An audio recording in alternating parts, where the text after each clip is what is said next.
Idan ka biyo ni a cikin wannan bidiyon step by step zan nuna maka haƙiƙanin yanda ake amfani da Chatgpt ko kuma kowane irin AI da ake amfani da su wajen generating kowane irin content, ko dai rubutu ne, ko hoto, ko bidiyo. To ya kamata ka san haƙiƙanin gaskiyar yanda ake aiki da su.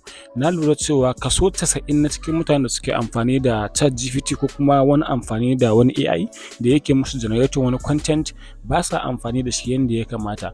Dalili kuwa shine ba su san me ake nufi da prompt engineering ba, wanda wannan shi ke taimakawa kowane irin AI wajen ya gane ainihin me kake buƙata sannan ya baka wannan abu. To mutane suna zuwa kawai su rubuta abu ne randomly, kawai mutum idan misali yana so ya san ya gano sunan wani abu ko kuma an bashi wani assignment a makaranta, yana so ya kawai yayi sunan kawai topic ɗaya yake zo ya rubuta kawai randomly.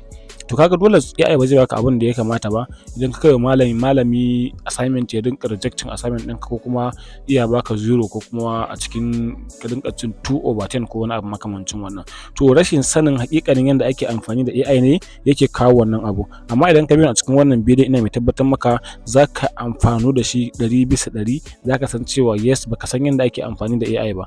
Domin ko a cikin wannan bidiyon zan nuna maka aƙalla hanyoyi guda 3 da za ka yi amfani da Chatgpt. Dan kowane AI akwai abin da yake, akwai AI da yawa daban-daban, amma dai kun san wanda ya fi the most popular one shine Chatgpt. Kuma Chatgpt dukansu ya fi su gaskiya ba da information ɗin da ya dace kuma yanda ya dace. Domin ko yana baka abu ne step by step Chatgpt idan ka tambaye shi. Saɓanin wasu AI ɗin su za ka tambaye shi abu kuma sai ya tafi maka wani surutai na banza da wofi wanda ma ka kasa gane ina ya dosa. But Chatgpt zai baka accurate information in dai ka tambaye shi yanda ya kamata, zai baka step by step kuma ya maka ƙarin bayani.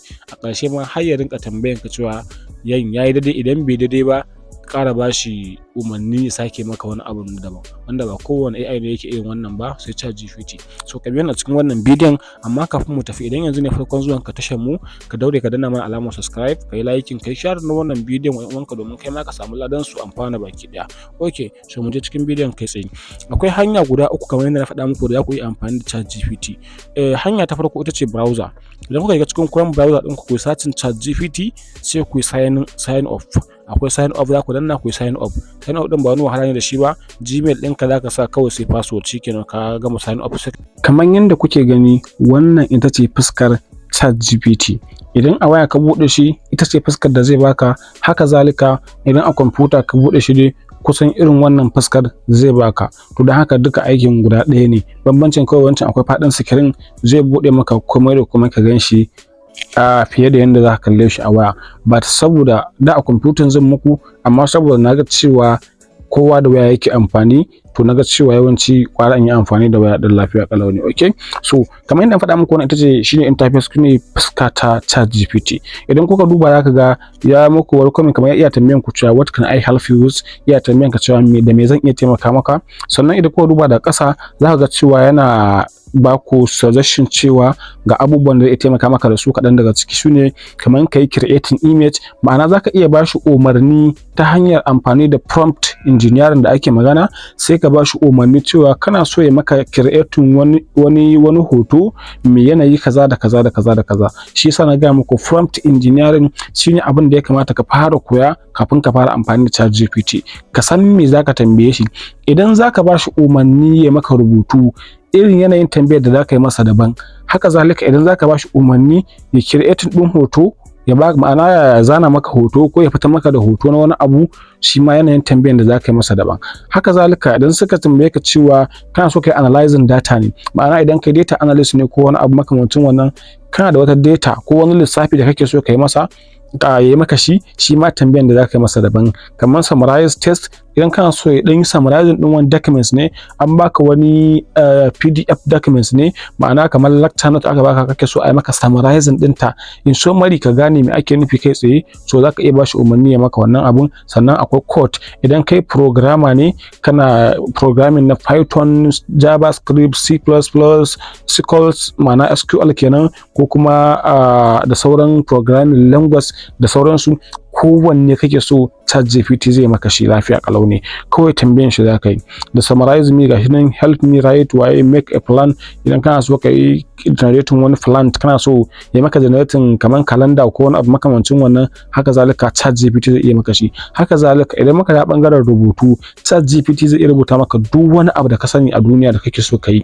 Rubutu ne da ya shafi saƙo, rubutu ne da ya shafi waƙe, rubutu ne da ya shafi labarai, rubutu ne da ya shafi karance-karance na jarida, rubutu ne da ya shafi ilimin kimiyya da fasaha, ma'ana technologies, ko rubutu ne da ya shafi ɓangarori na kwamfuta, rubutu ne da ya shafi ɓangarori na ilimi, rubutu ne da ya shafi ɓangarori na noma ko na wasu makarantu da sauransu. Assignment ne kake so ka yi ko kuma project ne kake so ka yi, final year project kake so ka yi da ChatGPT. Gaba ɗaya waɗannan abubuwan da Allah lissafa maka kaɗan ne daga cikin abubuwan da ChatGPT zai iya maka su, kuma cikin ƙanƙanin lokaci ba tare da ɓata lokaci ba. To yanzu let's say muna so mu yi practice na shi wannan abubuwan da muka yi bayani kenan. To muna so ka gano ya ake ruwa umarni, ya ake biyo ChatGPT umarni domin ya rubuta wani abu.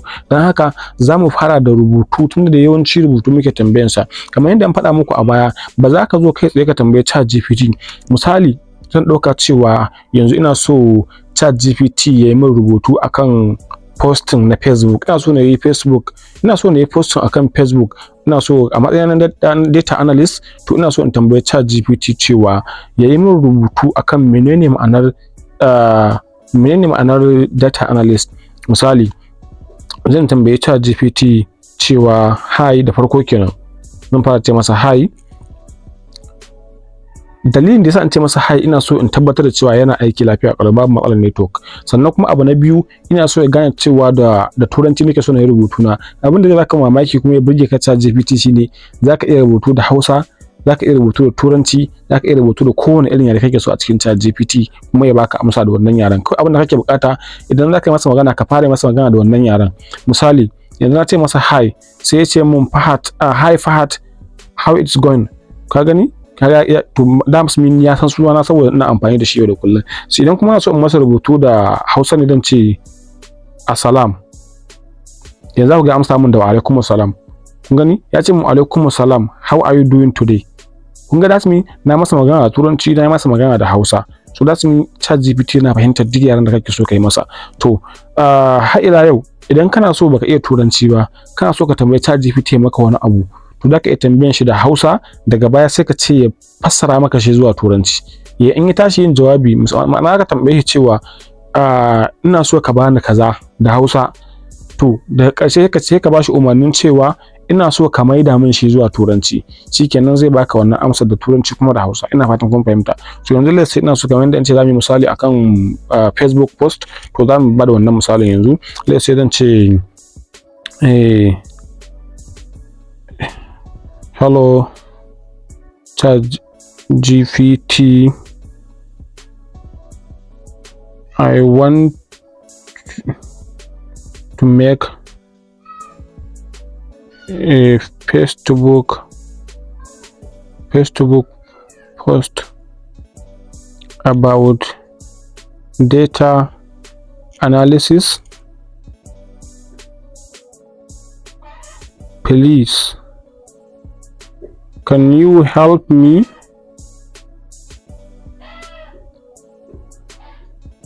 Write a step-by-step guide on how to become a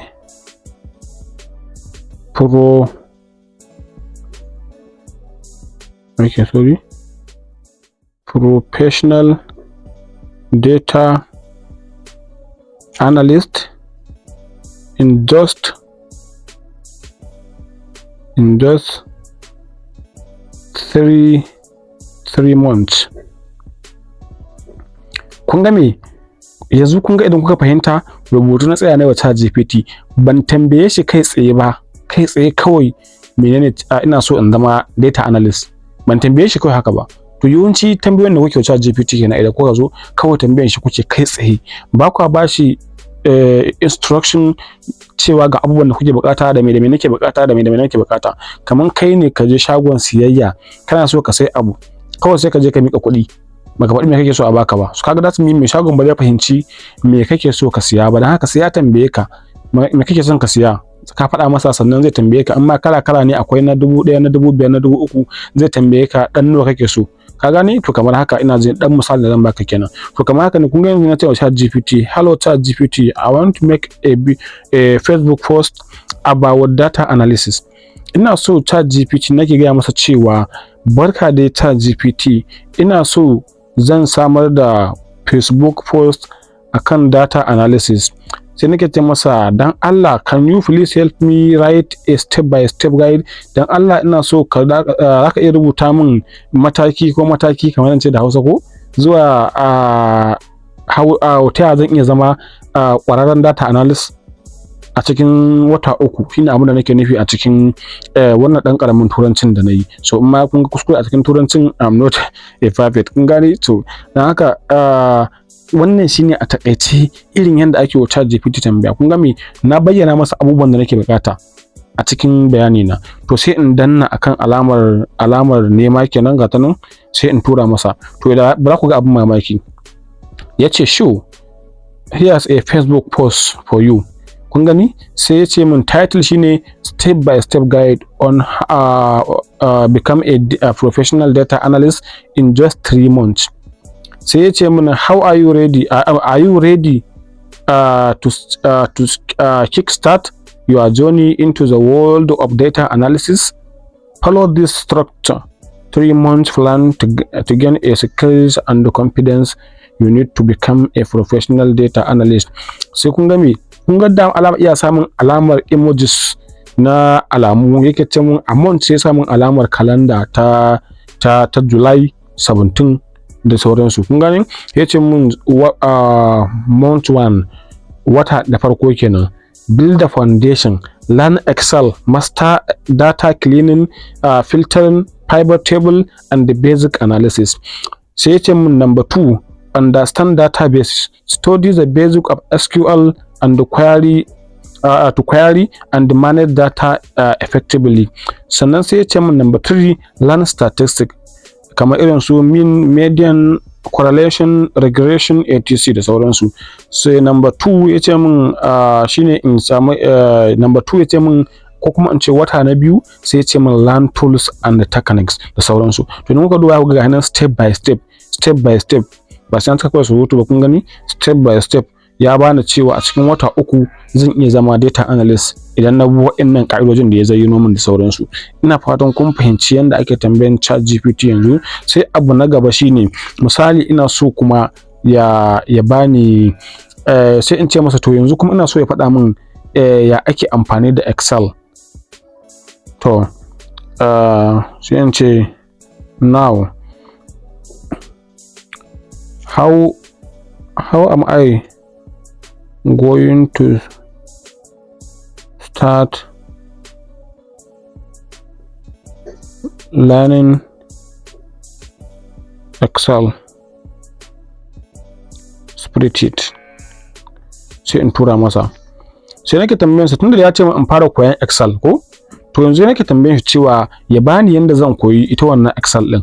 To kun ga Chatgpt iya ta mun rubutu gashi nan, idan kuka duba gashi nan iya ta bani reference har guda 2 ne yanda zan amfani da learn Excel by mastering basic function like sum, average, count, learning and formatting and conditional formatting waye da sauransu, practicing waye, data filtering waye da sauransu. Kun gani?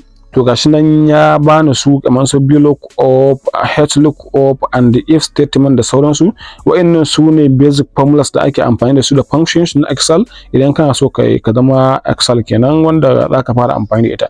To gaba ɗaya kowanne zaka tambaye shi step by step, mataki. So ina fatan kun fahimci yadda ake amfani da Chatgpt ta wannan bangaren. So yanzu zamu tafi kaman a matsayinka na wanda kake so an baka project a makaranta, kake so ka yi wannan project ɗin da Chatgpt. To yanzu ya za a yi ka tambaye shi cewa ya yi maka project na makaranta da sauransu. Kada ka je ka tambaye shi kai tsaye kawai sunan topic. kawai ka je ka anta masa sunan topic ka ce wai ya rubuta maka project, rubuta min project akan kaza. Ba awa AI haka, duk abin da zai baka shirme zai baka, ba ma zai maka rubutun yanda ya dace ba. Ta yaya za ka yi? Yanzu zan baka misali. Let's say yanzu za mu zo mu tambaye shi muna so ya mana generating project report na final year kenan. Zan zo da farko zan ce masa ko kuma in ce hello Chatgpt, my name is Fahad Umar Ishaqa and I am final year student and I want to conduct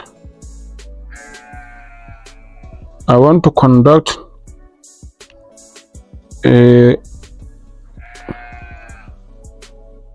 research project about, sai in zo nan gurin sai in bashi, sai in rubuta masa sunan topic din. Kamar yadda kuke gani sai in zo rubuta masa sunan topic din, ma'ana sunan topic din project din da kake so ka yi. Ina fatan kun fahimta. So let's say bari mu ga wannan topic ya kamata mu yi amfani da shi.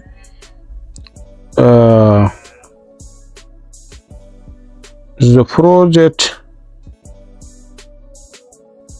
title is, sai in dan sa kuma sai in ce impact of package water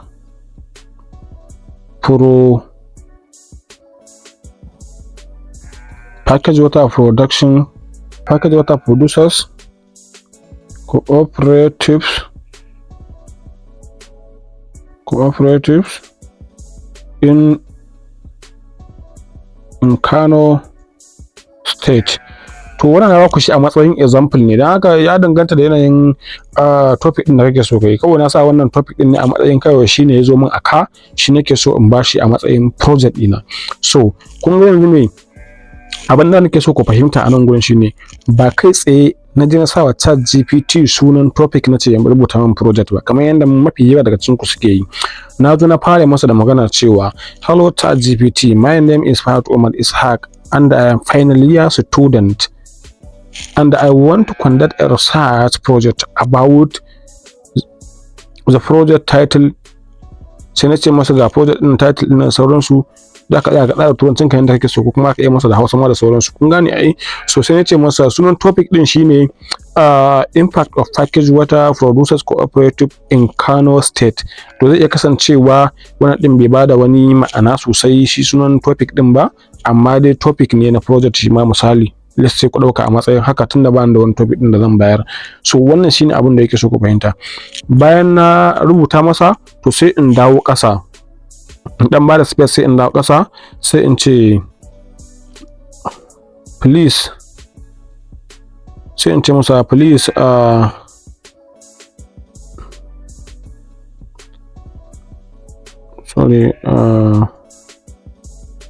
firstly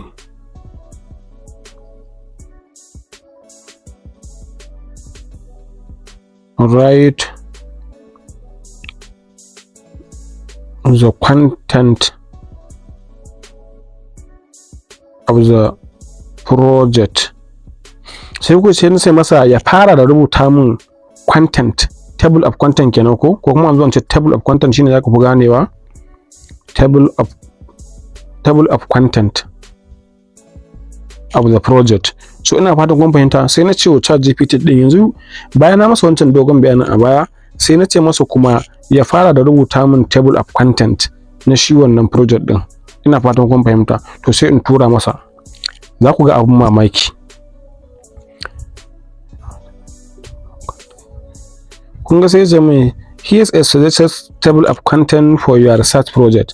Sai ya ce min kun gani table of content, sai ya ce min title page, a certification, dedication, acknowledgement, abstract, sai kuma ya ce mun table of content shine chapter 1, sai ya ce mun introduction, background of the study, statement of the problems, objective of the study, research question, hypothesis if applicable, insignificance of the study, scope and the limitation of the study, definition of terms, chapter 2 literature review, conceptual framework, theoretical framework, empirical study and the package water producers, why our view of why sama, chapter 3 research methodology. Da kuka gani kun ga abin mamaki ko? So wannan shine yanda ake ta, kun ga ya bani har chapter 5 duka abubuwan da ya kunsa na chapter 1, chapter 2, chapter 3, chapter 5, kun gani ga sunan gaba ɗaya ya bani su. Table of content ne wannan ya rubuta mun.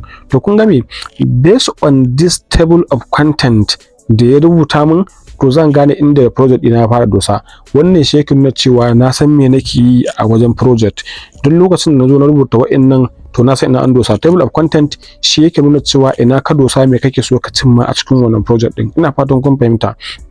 To yanzu let's say ka ɗauki gashi nan table of content ɗinka ya fara da title, page, waye da sauransu. To sai in ce start, idan za ka iya copy wannan abubuwan gaba ɗin sai ka mai da su cikin MS Word ɗinka ko kuma cikin Google Doc ɗinka ko inda kake rubutun ka dai a ciki, ko PDF ko wani abu inda kake rubutu, ko dannewa za ka yi haka. In ka danne sai ka je kai copy ɗinsu gaba ɗaya, sai ka je can ciki kai posting abinka. Shikenan sai ka da ka cigaba da rubutunka. To yanzu tunda mun samu table of content, me ya kamata mu fara yi? To kun ga a cikin kowane research ana buƙatar me ake cewa, kamar akwai objectives na wannan research da kake so ka yi, me kake son cimmawa akai. To yanzu zan iya tambayan sa, tunda ban sani ba zan iya tambayan Chatgpt ya bani su wa'annan objectives din. So zan ce masa give me 5 of objectives of this research, sai in tura masa. Kun ga me, na tambaye cewa ya bani objective guda 5 da nake son cimma. To kaga sai ya ce mana examine the role of packaged water producers cooperative in improving the economic well-being of the members in Kano State, to assess the impact of cooperative in the quality and distribution of packaged water in Kano State, to analyze the challenge faced by packaged water producers cooperative in Kano, waye da sauransu. To kun ga ya bani objectives, that mean na samu abin cimmawa a cikin project ɗina. So yanzu haka za ka rinka bin sa ɗaya bayan ɗaya. So yanzu sai in dawo, sai in ce masa based on the table of content, start from number 1. sai in ce masa ya fara min da ɗaya, ma'ana yanzu zai fara min rubutu ne. Tunda na samu table of content ina, na samu objectives na cimmawa, to sai in ce min ya fara min daga duba da yanayin table of content din da nake da shi, to ya fara min rubutu daga number 1. Ma'ana za mu duba number 1 din mu menene. Number 1 din mu idan muka za mu ga a cikin table of content za mu ga title page. To sai in ce fara daga number 1, to sai mu tura masa. So kun gani title page din ya fara mana da shi.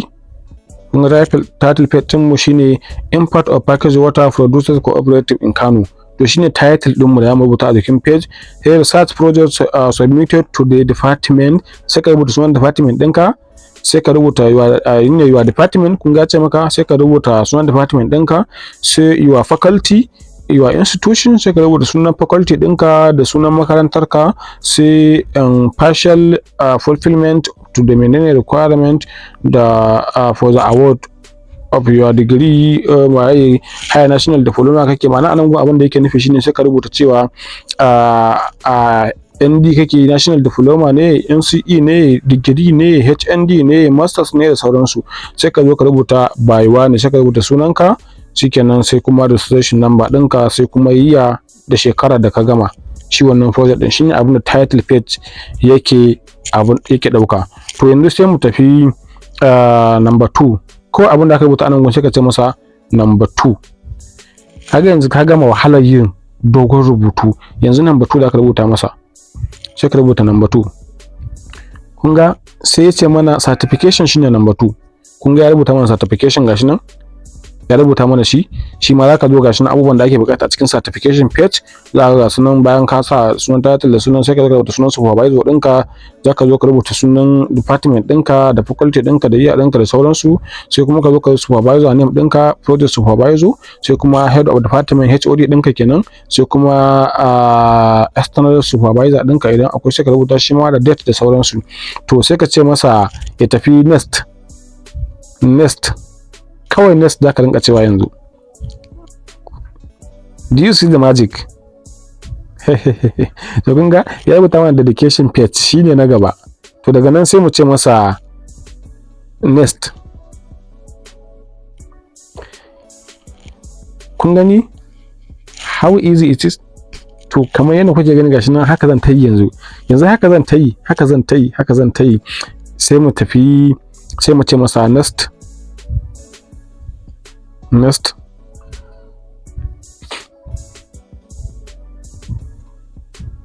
Kun gani ya rubuta mana abstract sai in ce masa next. To kawai haka za ka ta yi kai ta yin haka har sai ka gama ya gama maka rubutun ka tas, abin da za ka ta yi kenan. To kun gani sai ce next ko kuma in ce yes. ya tafi da tattawan kenan. Yanzu an gama da wa'incan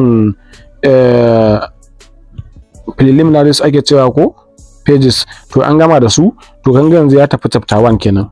Yanzu kun ga an fara mana chapter 1, idan na dawo baya za ku ga ya fara mana daga chapter 1 ne. Chapter 1 introduction, background of the study, gashi nan statement of the problems, research question, hypothesis, significance of the study, scope and the limitation, definition of terms. Kun gani? So yanzu ya gama sai in ce masa next.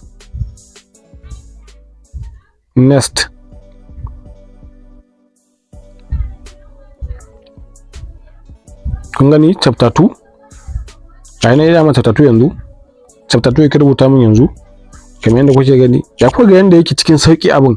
Amma ko ta bata lokaci wajen yin wasu abubuwa, to zan tafi chapter 3 in ce masa next. Chapter 3 kenan.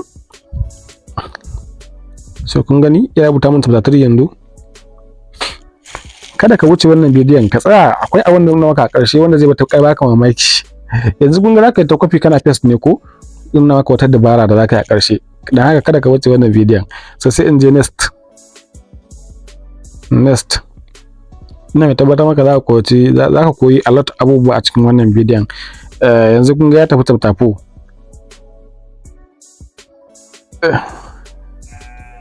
Okay. Tabbata da ya gama ta, za mu tafi next chapter 5 kenan, final chapter din mu kenan. To kun ga chapter 5 din mu ga ta nan ita ma.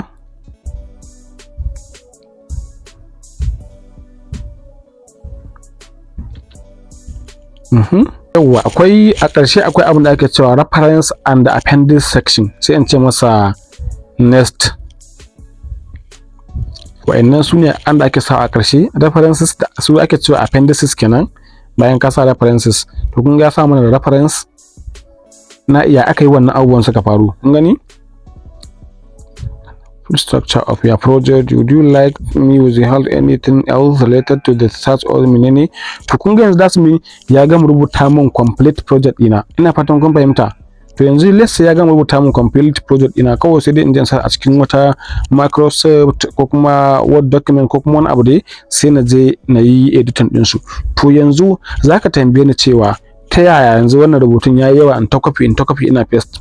That's why na ce ka tsaya kalli wannan bidiyon a ƙarshe, kada ka yi skip wani gu, domin ko a ƙarshe zan nuna maka wani magic abu inda zai taimaka maka a cikin Chatgpt. So yanzu zan zo in ce masa yanzu arrange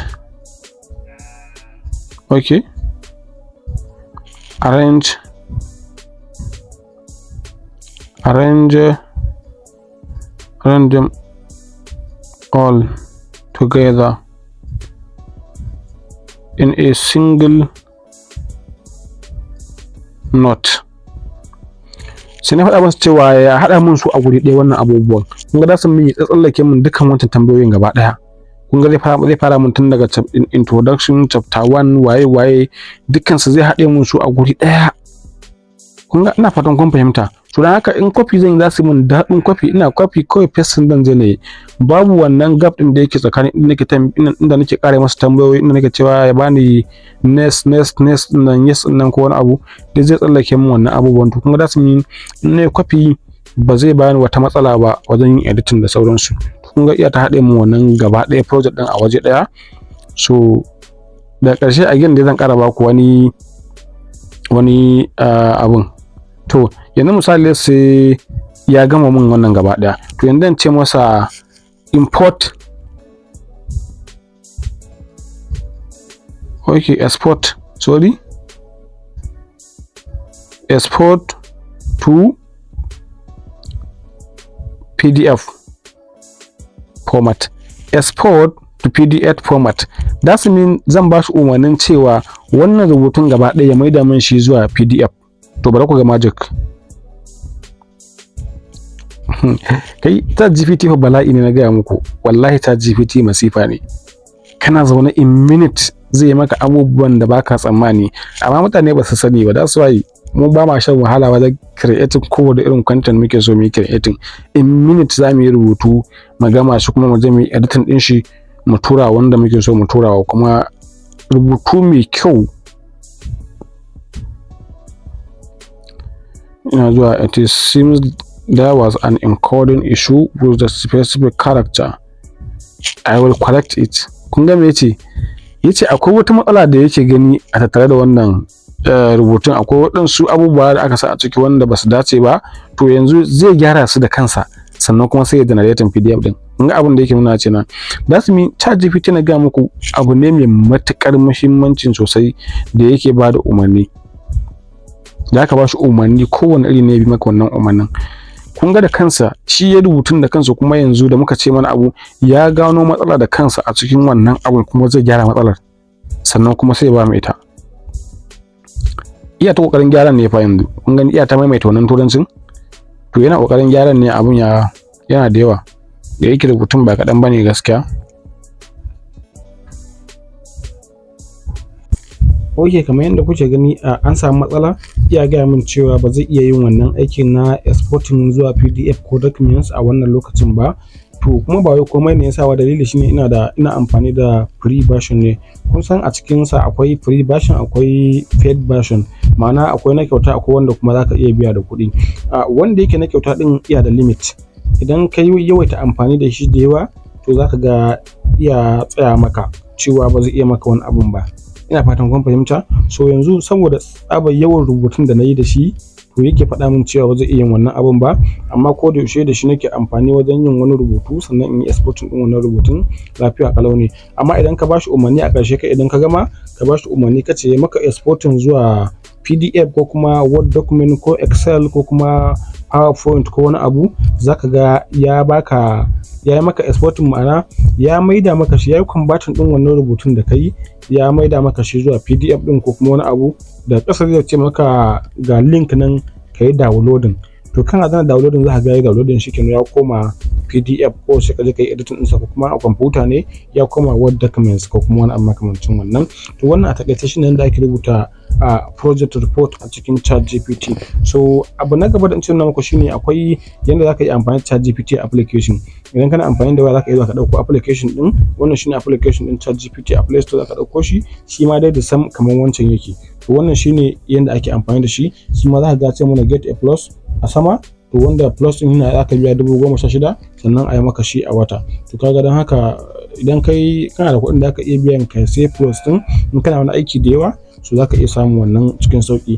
To duka yanda ake amfani da wancan haka ake amfani da wannan. To akwai wani abu da ɗaya da manta nuna muku shine za ka iya tura wa Chatgpt hoto ko kuma wani document ka sai maka kai masa bayani a kansa. Misali zan shiga cikin gallery, daga nan gefe ga gurin gallery nan. To zan iya ɗaukan wannan abun, wannan hoton sai in tura masa, sai in masa bayani cewa misali wannan rubutu ne nake so a cikin takarda, nake so ya dawo min da shi rubutu normal, sai zan iya zuwa in bashi umarni cewa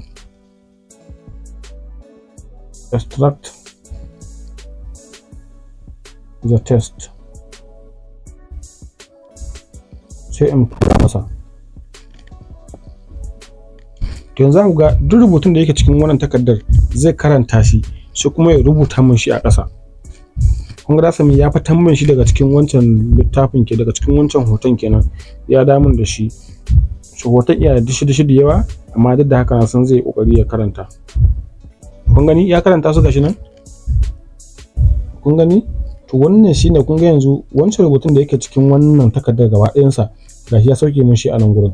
Kun ga idan kana so idan wani project ne da kai ka samu wanda yake rubuta a jikin takarda, sai kake so a wannan kai copy din wannan rubutun, kaga nawa ne sai ka je kai ta yin typing kai ta ɓata kanka lokaci wajen yin typing, ko ka biya masu kafe ko wani abu su yi maka typing da sauransu.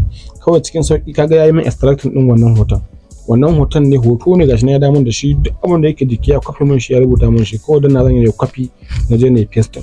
Kun ga me ya sauka maka aiki kusan kaso 95 ko kaso 99 a cikin 100.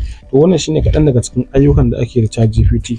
To kuma kowane irin rubutu ne zaka iya tura masa ka cire maka extracting, ka cire maka wannan hoton ko kuma wani abu makamancin wannan.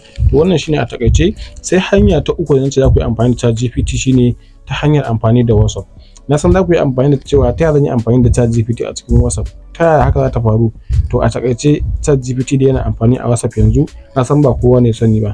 To ta yaya zan yi? Shi ba kaman sauran bane, shi lambar waya ce suka ƙirƙira a matsayin Chatgpt a kan WhatsApp. Kamar yadda kake abokanka sai ya baka number sa, zaka je kai magana da shi a WhatsApp, to shi ma Chatgpt sun ƙirƙirar masa lambar waya wacce zaka yi saving akan wayanka.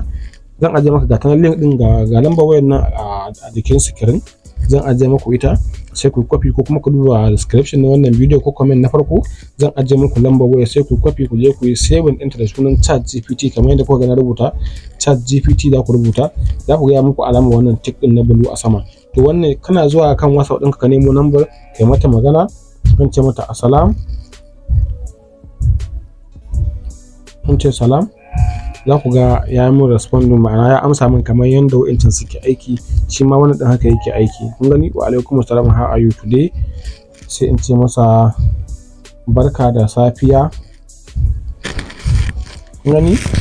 Kamar yadda kuke gani, to wannan shine yadda ake amfani da Chatgpt a WhatsApp. Kun ga ya ce min barka da safiya, yaya ake ciki. Kun gani? To that's mean shi ma za ka iya amfani da Chatgpt a cikin WhatsApp, kuma za ka iya amfani da shi ta kowace hanya, ta Hausa ko ta kowane yare ne. To wannan shine a takaice yadda ake amfani da Chatgpt a ɗan takaitaccen lokaci.